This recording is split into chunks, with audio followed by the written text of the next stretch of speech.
Until 1996, nobody knew what had happened to two of ancient Egypt's greatest coastal cities. Then French archaeologist Frank Godiot found them buried on a silt under the waters of the Nile Delta. For centuries, scholars insisted that the pyramids, the temples, and the Sphinx told us all we needed to know. But what happens when the real secrets aren't buried in the desert, but hidden beneath the sea? Recently, researchers deployed underwater drones off Egypt's coast. What they uncovered stunned the world.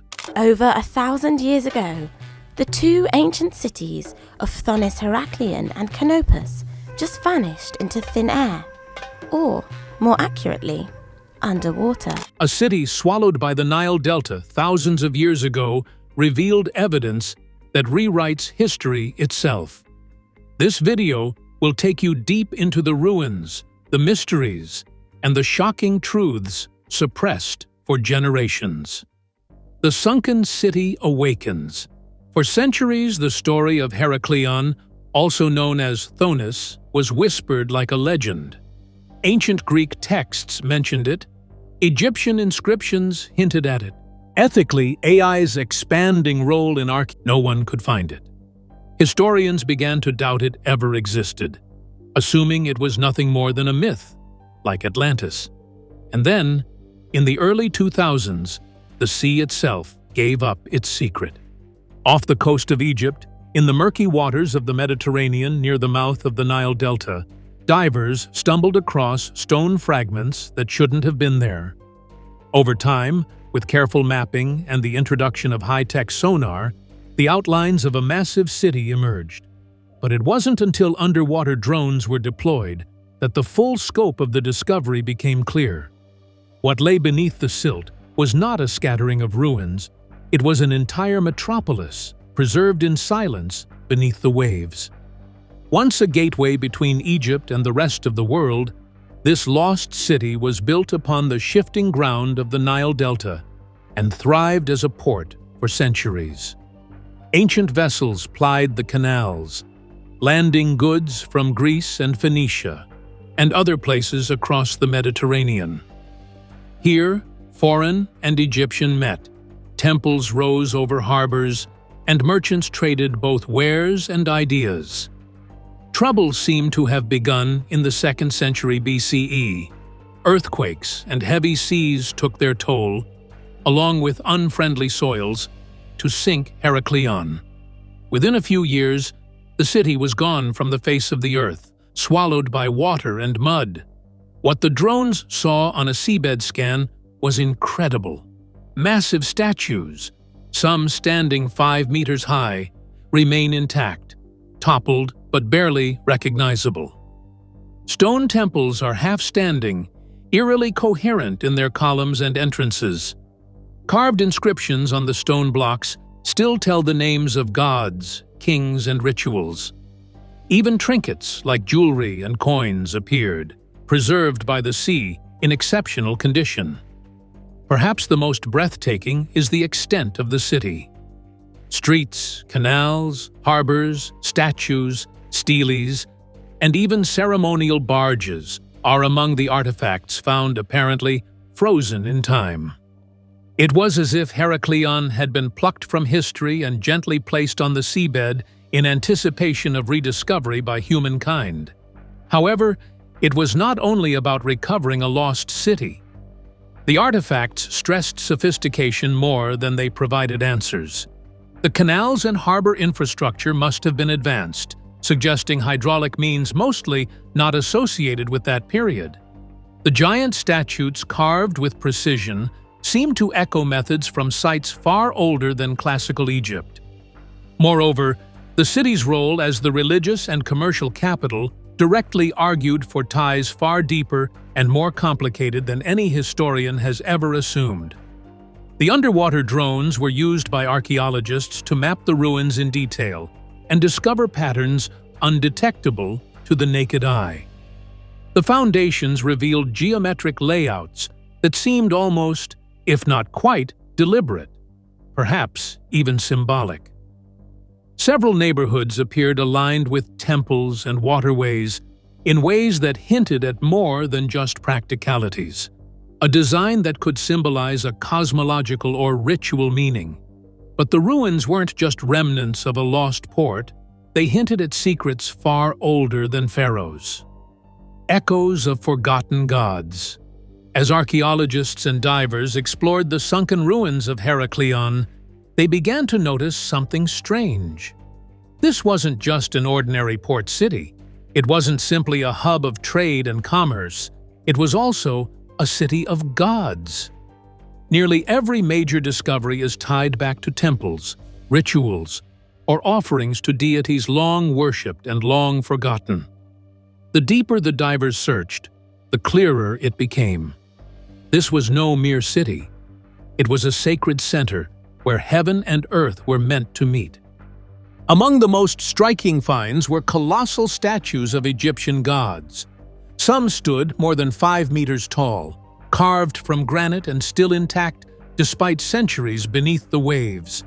Divers uncovered an enormous figure of Hapi, the Nile god of fertility, his rounded belly and symbolic water plants still visible through layers of silt. Other statues depicted pharaohs, frozen in the act of worship, their stony hands offering eternal devotion to unseen gods. These artifacts weren't accidental. They spoke to the city's purpose as a spiritual gateway between Egypt and the divine. Yet the sanctity of Heraklion went much further. In the center of the city stood the grand temple of Amun-Gareb.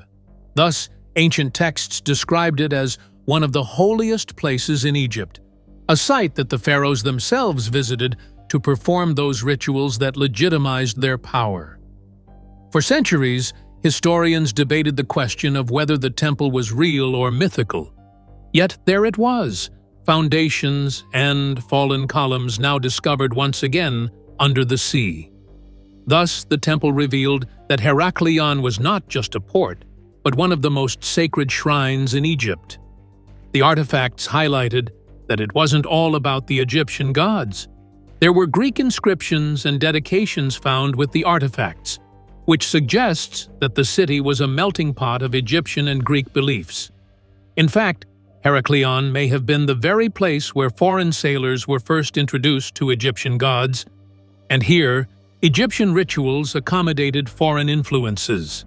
Cultures found a common ground and came together to weave a religious tapestry with blurred boundaries and hinted at deeper shared origins. Perhaps most interestingly, one finds references to ritual upon ritual steles, stone slabs covered in inscriptions dedicated to Osiris, the god of the afterlife. Heraklion, according to Egyptian mythology, played a central role in the mysteries of Osiris, which were annual festivals reenacting the death and resurrection of the god. Archaeologists discovered ceremonial barges that had been used in these very processions and were preserved on the seabed. These boats carried sacred statues of Osiris through the canals of Heraklion, while worshippers lined the canals to witness the sacred drama. The very mystery of these artifacts was deepened by their preservation underwater. More persuasive yet were the signs of the religious practices in Heraklion's linkage to the myths of cataclysm and rebirth. Osiris is not only the god of the underworld, but also of resurrection. That is, once death has known him, he assigns new life. Thus, the symbolism is darkly appropriate here, for a city that has literally sunk beneath the waves. Some scholars began to question if Heraklion's fervor for Osiris was an act of religious devotion, or perhaps even an echo of some ancient story, the story of civilizations inundated by floods, yet ritualistically remembered. Another link was unearthed. The divers reported finding coins, amulets, and jewelry engraved with designs that are enigmatic, many of them invoking gods of fertility, the Nile, and cosmic cycles. The presence of these artifacts suggests that Heraklion acted as both a trading port and a pilgrimage site. Pilgrims could have come here not just to worship, but also to conduct rituals that preserved ancient knowledge foretold in myth. And when divers explored further, they uncovered artifacts that pointed to technologies Egypt shouldn't have had. Engineering beneath the waves. When divers and underwater drones mapped the ruins of Heraklion, one detail stood out immediately. This city wasn't just sacred. It was engineered with astonishing precision. What the sea had preserved revealed an ancient society that understood water, stone, and urban planning at a level far beyond what textbooks usually describe. The first surprise came from the city's harbors. The layout wasn't random or haphazard. Massive stone quays stretched out into what had once been bustling waterways, forming a grid of controlled access points for ships. The harbors were built with interlocking stone foundations that resisted erosion for centuries before the city finally sank. Even underwater today, these foundations remain remarkably stable, hinting at a mastery of hydraulic engineering. This wasn't the work of trial and error. It was deliberate, careful design. Sonar mapping also revealed something extraordinary: a network of canals cutting through the city. These weren't shallow ditches, but wide waterways, engineered to allow cargo ships to pass directly into the heart of Heraklion. Imagine Venice, but built more than 2,000 years ago, streets of water connecting temples, markets, and neighborhoods. These canals weren't only practical, they were symbolic, turning the city itself into a sacred reflection of the Nile's life-giving waters. Even the archaeologists who have been privy to many such sites were taken aback by the sheer scale of construction. There are megalithic blocks weighing several tons in some of the foundations of the city, carved with such precision that they interlock still under the waves. The sheer effort that was needed to quarry, transport, and position these stones raised an unsettling question. How did those builders manage it in those days without all the tools we would have expected today? It could hardly be anything more unknown at this point. The anchors recovered by divers from the ruins, dock equipment, and enormous stone weights used to ground ships point toward Herculaneum being something much more than just a religious hub. No, Heraklion was a cash-flush, properly designated port hub. Such widespread infrastructure reflects a culture most definitely wanted to trade, and possessing the technical know-how to regulate it. There were channels deep enough for oceanic vessels and much more than an Alexandria-sized port. The city's accurate alignment raised eyebrows. Most of the building's temples, canals, and docks seemed to follow the geometric principles and were arranged to cardinal points and celestial markers. Some learned ones began to conjecture that the city itself was designed with cosmology, integrated to it in planning. For instance, the alignment of canals along the temple axes may have projected the combining of trade with divinity, and from this could be inferred that even the engineering of the city would be sacred by implication. Another catch is that it stood sleeping and lying on sinking, silty ground at the mouth of the Nile Delta, and by most terms, it never should have quite survived the collapse that would have come much before being drowned by natural disasters. But instead, it lived ages upon ages. Foundations tell of systems spreading weight and absorbing shifts in the soil tactics that sound like principles of modern engineering. Only catastrophic earthquakes and surging waters finally overcame their defenses. To answer that, researchers compared the sunken city's mysteries with Egypt's greatest enigma, the pyramids. The pyramid paradox resurfaces. As the discoveries in Heraklion challenged ideas about what ancient Egyptians were capable of, researchers couldn't help but draw comparisons to Egypt's greatest mystery of all, the pyramids. The same questions that haunted the sunken city. How could such precision, scale, and planning exist so early, were amplified 100 times when applied to the Great Pyramid of Giza? For generations, the official story has been drilled into classrooms. Pharaoh Khufu built the Great Pyramid around 2500 BCE, using a workforce of about 20,000 men, copper chisels, wooden sleds, and sheer determination. Supposedly, in just 20 years, they managed to quarry, haul, and place over 2 million limestone blocks, some weighing more than 15 tons each, with such accuracy that modern builders still marvel at the feat. But when you look closely, the narrative begins to crumble. In the interior of the pyramid, silence beyond the ordinary reigns. Unlike almost every royal tomb of Egypt, there is no graffiti on the walls, no funerary texts, no reference whatsoever to gods or kings. The so-called sarcophagus in the king's chamber, if so it be called, is nothing more than a plain granite box with no decoration, no adornment, and no body. No mummy has ever been found, and no burial relics have been recovered inside. For a culture obsessed with inscribing its rituals, the lack of any inscriptions, hieroglyphs, or markings on the walls of the Great Pyramid is thus utterly baffling. The only evidence able to link the structure with Khufu consists of quarry marks, rudimentary graffiti allegedly found in 1837 by the British robbing operative Colonel Vyse. In his own account, he blasted through to hidden chambers above the king's chamber and found red-painted graffiti referring to Khufu's name. Yet, doubt remains. It is argued by the critics that Vyse was in competition with another explorer and faked the marks for the sake of publicity. No independent witnesses verified the discovery, and discrepancies in Vyse's reports only aggravate the suspicion. If the graffiti was fabricated, then the entire Khufu connection goes down the drain. I would say that, even if we concede Khufu's involvement, the engineering simply does not add up.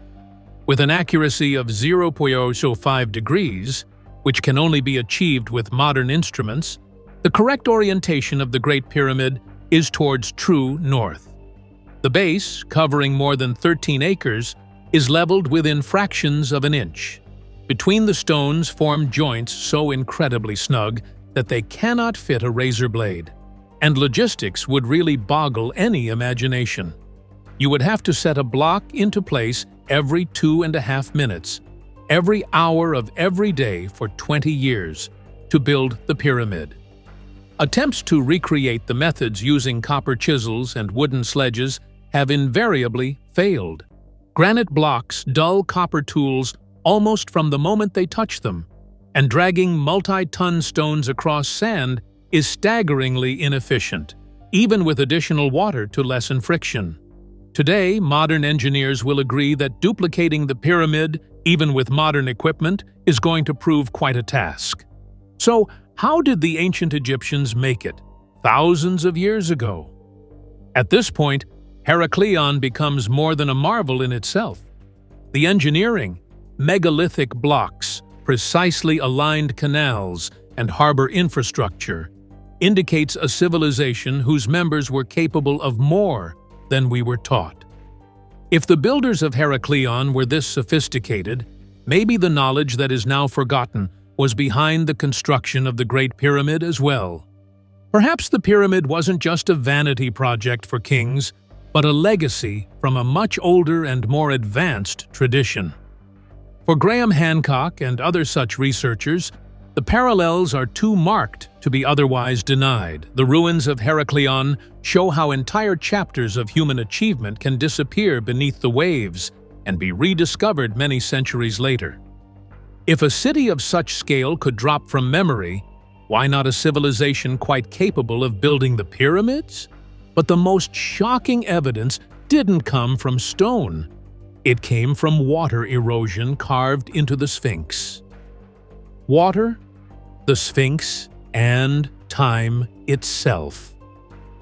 The Great Pyramid might be the most famous structure on the Giza Plateau, but it isn't the only one that raises troubling questions. Just a short distance away stands the Great Sphinx, half lion, half human, carved from a single mass of limestone. To tourists, it is a symbol of Egypt's grandeur. To archaeologists, it is a monument to Pharaoh Khafra, supposedly built around 2500 BCE.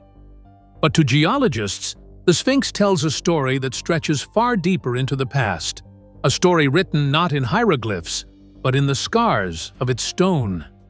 In the early 1990s, geologist Dr. Robert Schoch examined the Sphinx and noticed something peculiar.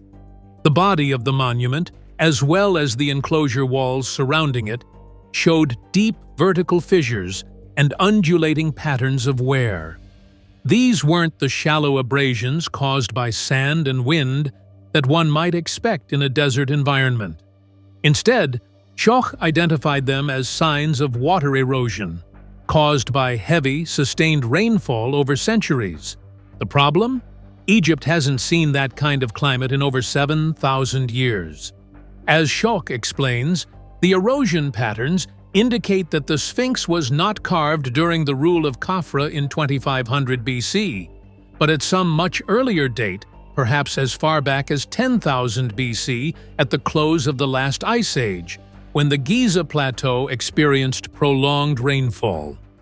If this were true, it would push the Sphinx's construction back several millennia before the official start date of Egyptian civilization. In simpler terms, that would mean the Sphinx predates not just the pyramids, but possibly Egypt itself, too. Mainstream Egyptologists quickly dismissed the theory, insisting the Sphinx was built in Khafra's time. But Schoch's geological evidence remains difficult to explain away. Instead, wind and sand do not create deep, smooth patterns like those carved into the stone. Instead, water does. And while debates rage among scholars, the stone itself speaks.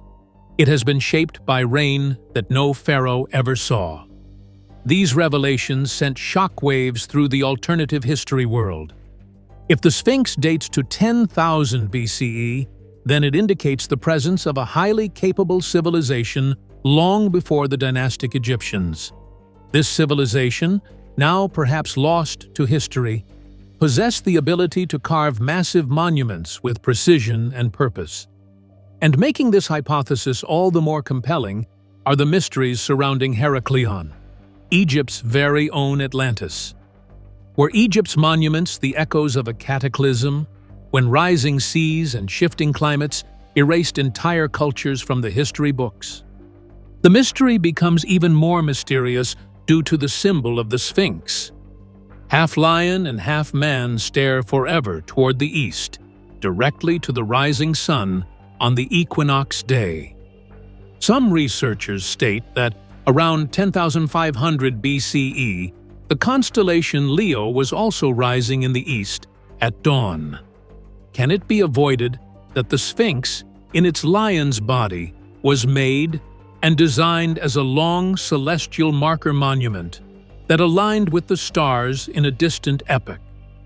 If true, however, then its builders were not just carving stone, they were carving time itself, encoding in a monument meant to outlast floods, wars, and forgotten history much astronomical knowledge. For Graham Hancock and others, the erosion of the Sphinx by water is the missing link that joins Egypt to an earlier tale. The sunken ruins of Heraklion show that cities can be lost beneath the sea and come to light again after centuries. The weathered Sphinx shows that monuments can withstand cataclysm and whisper into millennia about who might have built them. These, together with them, echo a forgotten civilization washed away by flood and time, but still visible in stone. And if water reshaped Egypt's monuments, perhaps the heavens guided their design, a celestial blueprint, under the sea. If the Sphinx's water-worn body suggested a forgotten age, then the stars above Egypt may hold the key to understanding what that civilization knew. For centuries, people gazed at the Giza Plateau and wondered, why were the pyramids built the way they were? Why are they slightly offset rather than lined in a perfect row? The answer, some argue, isn't found on the ground at all. It's written in the night sky. In the 1990s, researcher Robert Bovell proposed the Orion correlation theory, he noticed that the three pyramids of Giza don't form a straight line. Instead, the smallest pyramid sits slightly off-center, mirroring the three stars of Orion's belt. Using astronomical software, Bauval traced the skies backward in time. His calculations revealed that the pyramid's alignment matched Orion's belt most precisely around 10,500 BCE, the same date proposed by Dr. Robert Schoch for the Sphinx's construction based on water erosion. Two entirely different fields, astronomy and geology, point to the same ancient epoch. We're looking at a startling possibility. Giza wasn't just a necropolis. Instead, it was a star map carved into stone. The pyramids would have been like a celestial blueprint linking earth to sky, time to eternity. And this idea in itself is not an exclusive Egyptian idea. All over the world, Temple of the Moon in Mexico, Angkor Wat in Cambodia, the monuments of antiquity seem to have been oriented towards the heavens, suggesting that there was some united tradition of star mapping used by builders separated from each other by oceans. In a similar vein, underwater drones scanning Heraklion have found something that resembles a pattern. The canals and temple foundations of the city were not laid out randomly.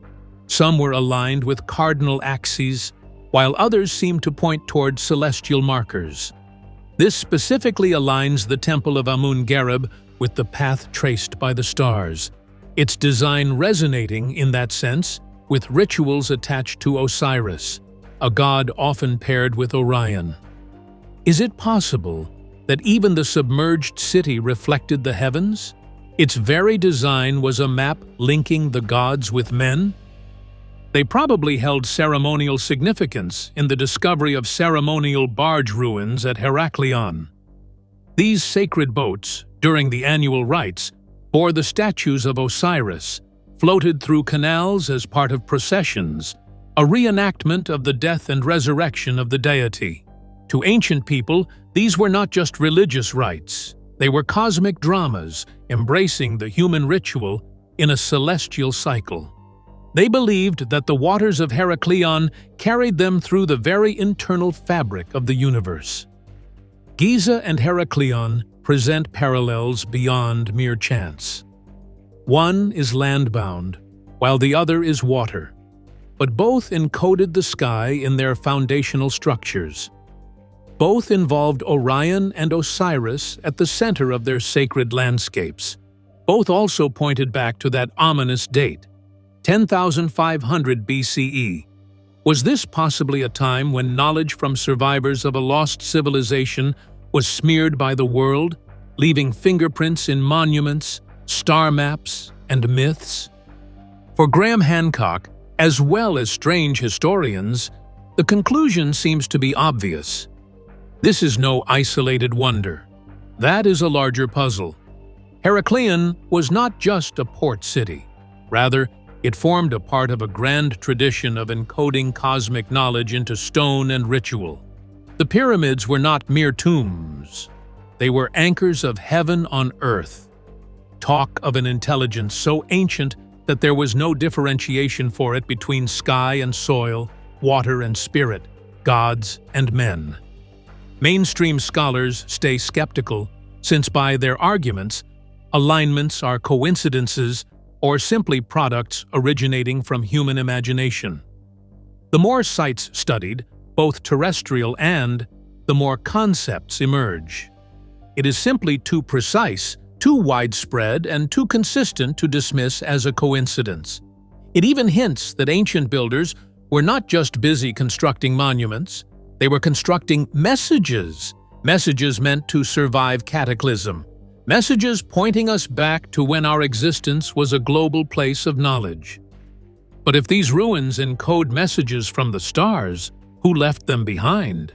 And why are we told not to look? Suppression, secrets, and a lost civilization.